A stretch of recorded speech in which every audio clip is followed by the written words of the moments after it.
One of the issues that audiovisual enthusiasts have constantly had to deal with, even before we started working with digital audiovisual, is how to effectively show portrait images in a landscape format slideshow, whether they're human portraits or animal.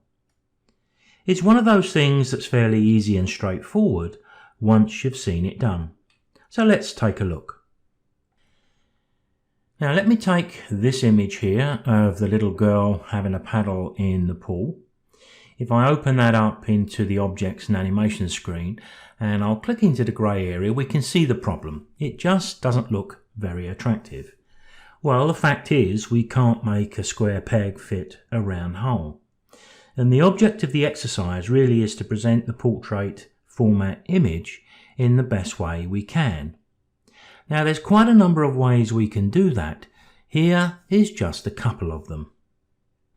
Now I'm going to start by closing down the objects and animation screen because I'm going to present my portrait format images over the top of one of these landscapes.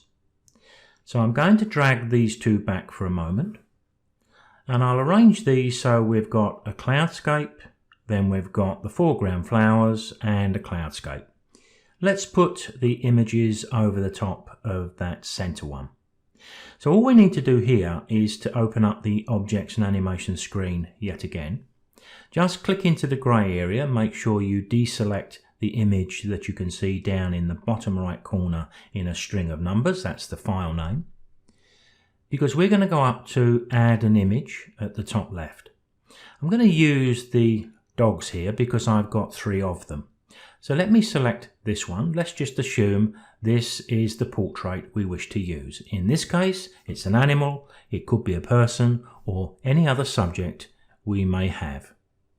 It doesn't look very attractive when it's jammed hard against the top and the bottom. And of course, it's a little bit confusing when it's put against a fussy background like our flowers. So all we need is 1 or 2 refinements to make this work much more attractively. So let's soften the background first so we can present the portrait image nicely. If we go down to the bottom right and select the background, we can see the bounding box around the edge. I'm going to go to my blur option here and I'm just going to add a degree of blur. Sometimes I like to include a bit of zoom as well, just to make the image a little bit bigger, because the image isn't going to be animated. We could also adjust the opacity if we'd like the background darker or lighter. That's all going to be a personal choice. That's all we need to do with the background. If we then select the foreground, the portrait, I think the first thing that's important is we make the image smaller than the screen, touching the top and the bottom is what I'm referring to. Now we can do that with click and drag over the zoom X or the zoom Y, or we can just type in a value, or one of the ways I like to work is just put the cursor in the box, and if I hit the down arrow I can just nudge the image down until I get it to a nice appropriate size. Now let's think about giving it a bit of a border and maybe even a drop shadow. If we go to the properties section, down here we can apply a border. How thick you want the border, again it's going to be another personal choice. I'm going to switch the border measurements here into pixels and drop that down to about, let's say, 15 pixels. That looks okay. And I'll tick the box to apply a drop shadow, and of course you can always customize that drop shadow. But if I just click into the grey area to lose that bounding box, there you get a better idea of how our portrait image is going to look as it appears over that slightly blurred background. Just for the moment, let me click the close button. We'll go back to the slide list. I'll select the first image, the first sky, and what we'll do is a full screen preview. Now just remember, you're not going to be seeing this quite as nice on my recording here because I cannot grab enough frames to do the transitions justice with PTE. You'll see it looking much better, but as you can see, the presentation of the portrait image was much nicer there. Let me touch the escape key. Let me adjust that and give that a little bit longer to remain on screen, and we'll do the same thing again. We'll just take a look at that together as it comes up on screen. A nice neutral background, and there we can see our portrait.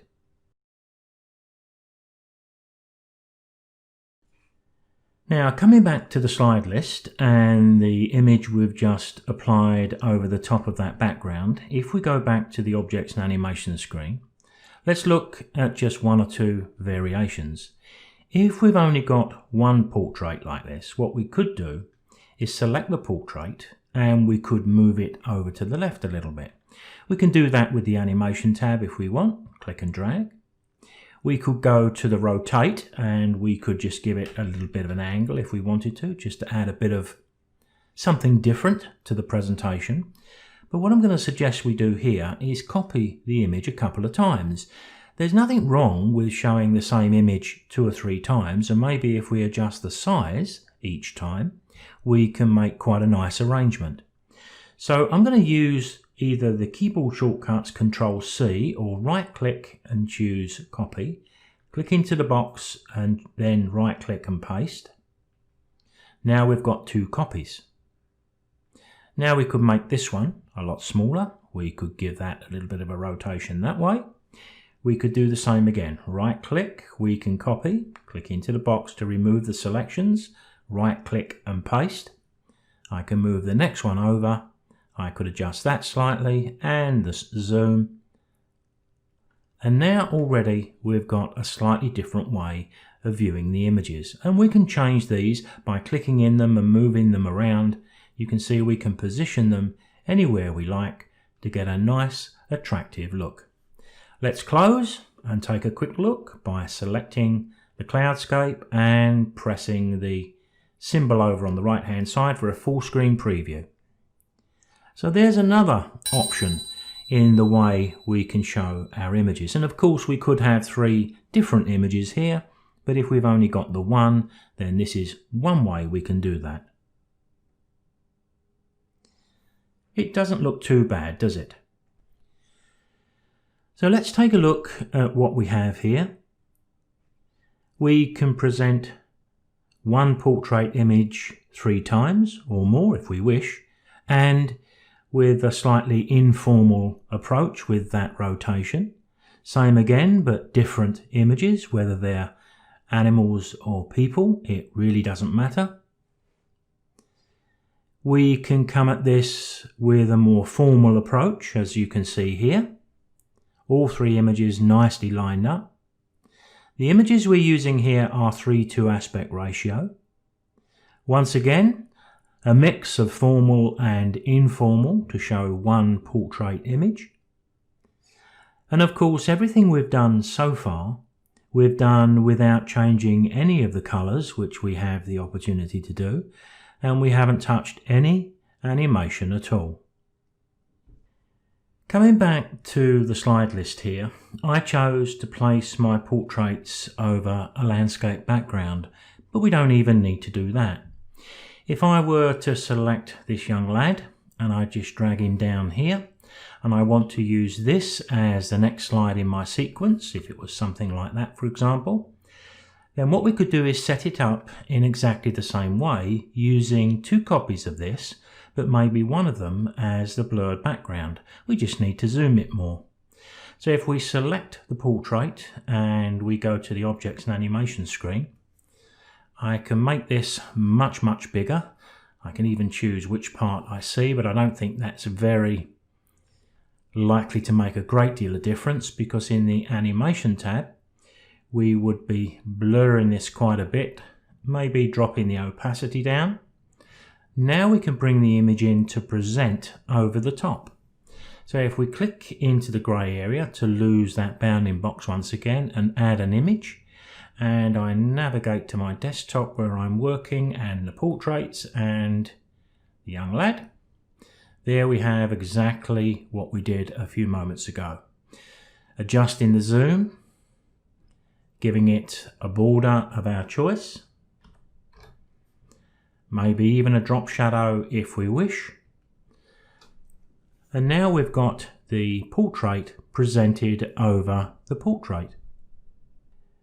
So coming back to the main screen of PTE-AV-Studio, what we've looked at here is just a few simple basic ways to present portrait images over a landscape, but in some cases we don't even need to use a landscape at all. What I've done with the examples I've shown is to make them into slide styles. You can download those slide styles from my website. If you want to import them, it's pretty simple. Go to your Styles and Themes button. Go to Tools in the Styles tab. Choose to import style. And I've got mine on my desktop. You can see I've called them Static Portraits and Open. Within that category, I've created 6. And as we select each one, it tells us how many images we need. Here we need 2 images. Look down at the instructions here. Just add 1 landscape and 1 portrait. In the next one, add 1 landscape and 3 portraits. And there's the last one that I just demonstrated. We just need to add 1 portrait image. Let me quickly demonstrate that by closing the Styles and Themes window. So if I wanted my young lad here to appear over the top of that landscape, if I drag him down and select both of them and go back to Styles and Themes, there it says I need 2 images, and there we get an idea of exactly what it's going to create. Here's another one that says we only need 2 images, so there's a slightly different style, and there's yet another. And all I would need to do is to apply it, and there's the image presented. Now let me just drag down just one of these portraits and we'll apply a slide style to that, just making sure it's selected. Go to the Styles and Themes. The only one I've got, or the only style I've made for 1 image, is the one at the bottom. You can see it's telling us it needs 1 image.